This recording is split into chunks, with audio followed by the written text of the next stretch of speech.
Hello everyone, welcome back. तो हाँ जी, आज है छठ पूजा का तीसरा दिन, यानी कि संध्या अर्घ, यानी कि पहला अर्घ वाला दिन। और जैसा कि आप देख रहे हैं और समझ भी रहे हैं कि अब छठ पूजा की तैयारी जोरों शोरों से लगी हुई है। मतलब कि पूरा दिन बस और बस छठ माता के लिए। पांडे जी गन्ना काट रहे थे और पापा ये बेदी तैयार कर रहे थे। जब घाट बनाया जाता है तो इस तरह से बेदी भी बनाया जाता है छठ माता के नाम से। तो मुझे मेरा बचपन याद आ रहा था कि पापा और हम लोग जब संगम वगैरह जाया करते थे तो पापा इसी तरह से घाट, मतलब कि वे घाट पे बेदी बनाकर आया करते थे। तो पापा के साथ हम लोग भी जाते थे। बट ये है कि अब घाट बहुत ज़्यादा दूर पड़ जाएगा तो मम्मी को चलने में दिक्कत हो जाती है, तो जिसकी वजह से हम लोग शांति से और आराम से अपने छत पे कर लेते हैं। लेकिन यह है कि बहुत ही अच्छे तरीके से हो जाता है, बहुत ही आराम से शांति से हो जाता है। और अगल बगल की आंटी वगैरह भी आती हैं, यानी कि जो मम्मी की जान पहचान की हैं वो भी आती हैं। तो बहुत अच्छा लगता है, मतलब कि एक गजब का ही रौनक लगा रहता है। और वैसे तो जैसे कि आपको मैंने पिछले वीडियो में बताया था कि ये यहाँ पे मेरे शादी के बाद का पहला वाला मतलब कि छठ पूजा है। और बाई चांस मैं खुद भी करती हूँ छठ पूजा, तो एक अलग ही एक्साइटमेंट है अंदर। और जैसा मैंने सोचा था वैसा ही बिल्कुल हो भी रहा है। मतलब कमाल का ही, मतलब बहुत अच्छा लग रहा है। बहुत एक मतलब एक अलग ही नेक्स्ट लेवल का एक्साइटमेंट है अंदर। तो अब सारी चीज़ें हो चुकी थी, पांडे जी और भैया गए थे, मिठाई वगैरह लेकर आ गए थे। फिर उसके बाद से अब बस एक एक करके छठ पूजा की सारी तैयारियां जो होती हैं बहुत अच्छे से हो रही हैं, क्योंकि भाई बड़ी बुजुर्ग यानी कि मेरी मम्मी मेरे साथ में हैं, तो अच्छे से काफ़ी हो जा रहा है। वैसे तो मैं जब दिल्ली में छठ पूजा कर लिया करती थी तो वहाँ पे मेरी ननद मेरे साथ हुआ मतलब रहती हैं, तो वहाँ भी ज़्यादा दिक्कत नहीं होती है। बट ये है कि फिर भी मम्मी तो खुद से भी करती हैं छठ पूजा, तो एक भी गलती मुझे तो नहीं लगता कि होना चाहिए, क्योंकि मम्मी है साथ में।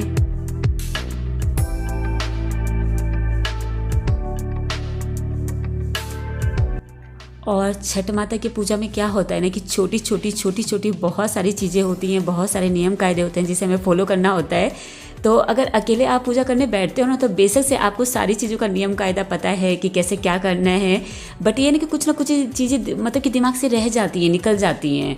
तो बस वही है कि हम दोनों मिलके साथ में कर रहे हैं, तो जिसको जो चीज़ याद आ रहा है बस उसी टाइम पे हो जा रहा है। और एक बात जो नोट करने वाली है, जैसे कि मैंने आपको इससे पहले वाले व्लॉग में बताया था कि इस पूजा पाठ में सफाई भी बहुत मायने रखता है। वैसे तो ऐसी कौन सी चीज़ें, कौन सा पूजा पाठ है जिसमें सफाई मायने नहीं रखता, सभी पूजा पाठ में सफाई की ज़रूरत है। बट ये है ना कि इसमें क्या होता है कि एक रूम बिल्कुल से अलग कर दिया जा रहा है, क्योंकि आप देख रहे हो कि ये पूरा रूम ऑलमोस्ट मतलब पूजा पाठ में लगा हुआ है। तो ये जो आप बेड आप देख रहे हो जो कॉर्नर साइड में रखा है ना, वो भी साफ़ सुथरा है। और उसके जो आप बेडशीट देख रहे हो वो भी पूजा पाठ वाला है। तो रूम पूरी तरह से साफ़ हो चुका था, पूजा पाठ की फाइनली सारी तैयारी हो गई थी। तो बस भाई, पापा और पांडे जी निकले थे अब घाट के लिए, यानी कि आ गए थे हम लोग पूजा की जगह पे।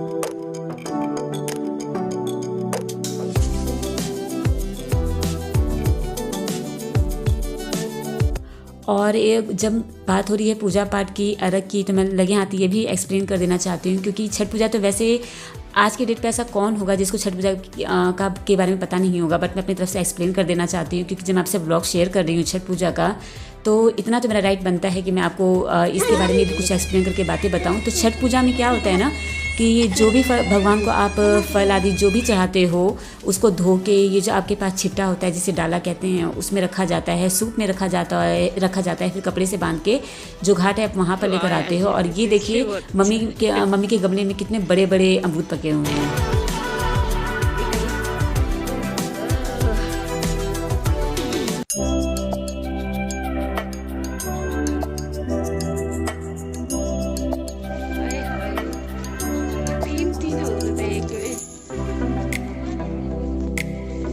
और पांडे जी का कहना ये था कि जब बाहर से मार्केट से हम लोग इतने सारे फ्रूट्स खरीद के ला रहे हैं, तो जो हमारे घर पे है वो भी शहर में कहाँ इतनी जल्दी पेड़ और अमरूद इस तरह की चीज़ें मिलती हैं। तो जब आपने गमले में इतने अच्छे अमरूद लगा रखे हैं, तो और अगर वो पका हुआ है तो क्यों नहीं चढ़ाएंगे इसको ज़रूर चढ़ाइए मम्मी आप। तो यही बात पांडे जी बोल के तोड़ लिए, कहे कि इसको चढ़ाएंगे हम।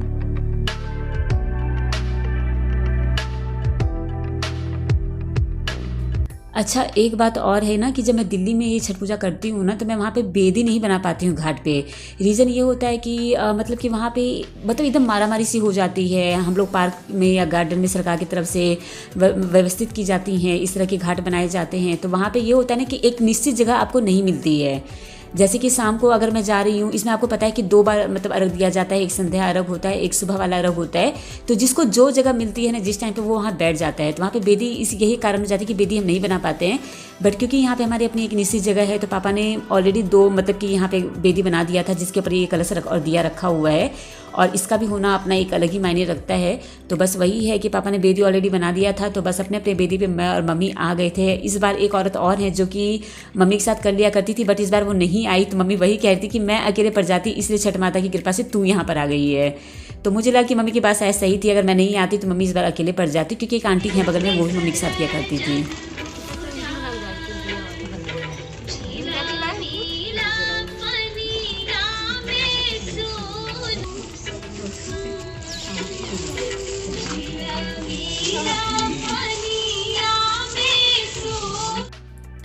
और अब पूजा की लगभग सारी तैयारी हो गई थी, फूल पान चढ़ाना हो गया था। अब ये मम्मी की कुछ फ्रेंड्स हैं जो अगल बगल में रहती हैं, तो वो आई थी मम्मी को बस एक एक करके प्रसाद दे रही हैं। और ये आंटी छठ माता में बहुत वो रखती आस्था रखती हैं, तो वो मम्मी को बोल रही थी कि मैं भी छठ पूजा करना चाहती हूँ, तो उसके लिए क्या करना होगा, ये सब बातें हो रही थी। फिलहाल तो वो भी प्रसाद और फूल लेकर आई थी, तो वो सब भी अब मम्मी को दे रही थी कि आप चढ़ा दीजिए। तो मम्मी ने वही उनसे कहा कि मैं क्यों चढ़ाऊँगी, आप आई हैं घाट पर तो आप चढ़ाइए, ऐसा तो ना कि मैं व्रत कर रखी हूँ तो बस मैं ही चढ़ाऊँगी, आप भी चढ़ा सकती हैं। तो यही सब बातें हो रही थी।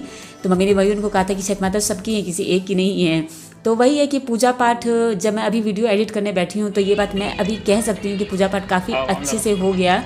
मतलब मुझे ये लग रहा था कि कितने कष्ट से हम लोग यहाँ तक पहुँचे थे, ये बात तो हम जानते हैं, मगर छठ माता की महिमा ही गजब की थी। मतलब कि पूजा पाठ काफ़ी अच्छे से बहुत अच्छे से हो गया, क्योंकि 3 दिन का इसमें निर्जला व्रत रहता है। इस 3 दिन में आप पानी वानी भी नहीं पीते हो। बट ना ये था कि क्योंकि मैं मायके में थी तो मम्मी ने भी मुझे कोई काम नहीं करने दिया, भाई बहन सब लोग एक पैर पे खड़े थे, आगे पीछे, दीदी ये मत करो, दीदी वो मत करो, थक जाओगी, प्यास लग जाएगा।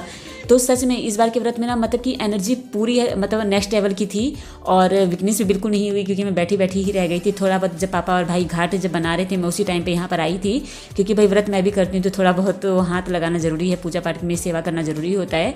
तो बस इसी टाइम पर मैं आई थी। अदरवाइज मैंने छठ पूजा में इस बार केवल आराम किया है, रेस्ट किया है, जिसकी वजह से मुझे बिल्कुल भी महसूस व्रत नहीं हो रहा है कि मैंने व्रत किया है, चाहे मैं 3 दिन से निर्जला हूँ।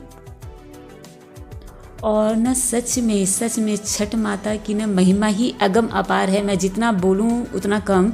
मतलब कि मैं ये देख रही हूँ कि छठ माता के प्रति आस्था कितना ज़्यादा बढ़ता जा रहा है लोगों में। मैंने यहाँ पे देखा अगल बगल के कुछ बच्चे भी आए थे, कितना नील होकर छठ माता को मतलब कि पूजा में वो लगे हुए थे। तो मुझे ऐसा महसूस हो रहा था कि सच में अब छठ माता की जो पूजा है ना वो अब काफ़ी दूर दूर तक फैलती जा रही है, लोग इसमें बहुत ज़्यादा आस्था रखने लग गए हैं।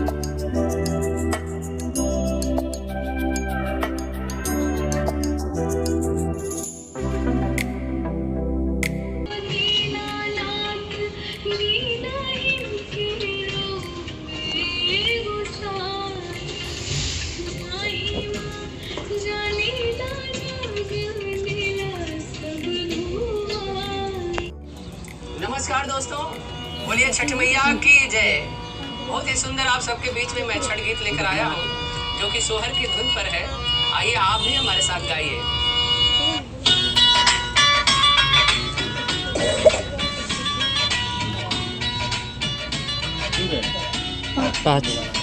कोई आया सनी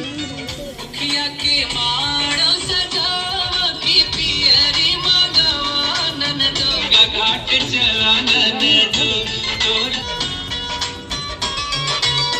अलवा के जोड़े वाला गावा किने मुंबा गावा ननदो तोरा गोदिया में खेली है ललनवा की बाजा बजवा ननदो तोरा गोदिया में खेली है।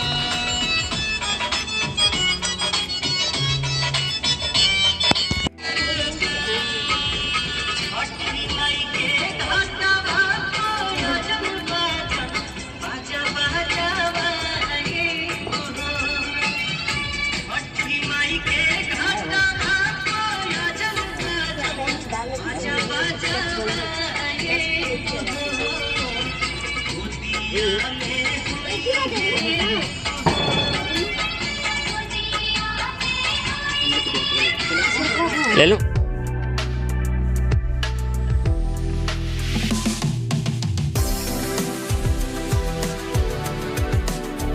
तो अब सूर्यास्त का टाइम था और यही टाइम होता है जब अर्घ दिया जाता है। तो एक एक करके सभी ने अर्घ दिया और हमारी तरफ क्या होता है ना कि लड़का लड़की मतलब कि सभी अर्घ देते हैं यहाँ। और बहुत सारी जगह पे ऐसा भी होता है कि केवल जो घर के जेंट्स हैं उनमें से कोई एक अर्घ दे देता है या फिर सारे जेंट्स अर्घ देते हैं, बट मेरे यहाँ सभी अर्घ देते हैं। जैसे कि मेरे ताऊ जी भी आए हुए थे, यानी कि मेरे बड़े पापा, तो वो भी अर्घ दिए, मेरे भाई बहन मतलब अड़ोसी पड़ोसी सब ने अर्घ दिया। और इस तरह से छठ पूजा का तीसरा दिन यानी कि संध्या अर्घ वाला जो पूजा था वो काफ़ी अच्छे से, बहुत अच्छे से संपूर्ण हुआ। और मैं उम्मीद करती हूँ कि छठ पूजा में शामिल होकर के आपको भी बहुत अच्छा लगा होगा। कहीं पे अगर कुछ भी